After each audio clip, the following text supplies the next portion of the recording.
Good afternoon, folks. Mike Wells, Your World Explorer. Today is October the 26th, 2022, and we're looking at our pineapple patch.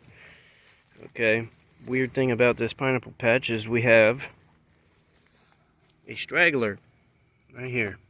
So yes, you can get pineapples going into the winter. Now our patch is getting a lot bigger. We've got a few more pups to transplant into this soil over here.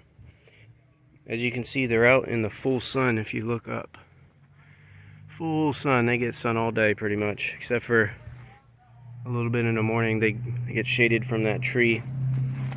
So yeah, this was not affected by Hurricane Ian very much at all.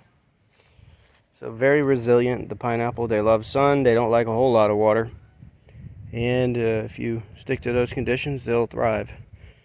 Thanks for watching. Don't forget to like and subscribe, as that helps the channel grow. And stay tuned, as I'll keep you updated on the progress of this pineapple patch. Have a great day.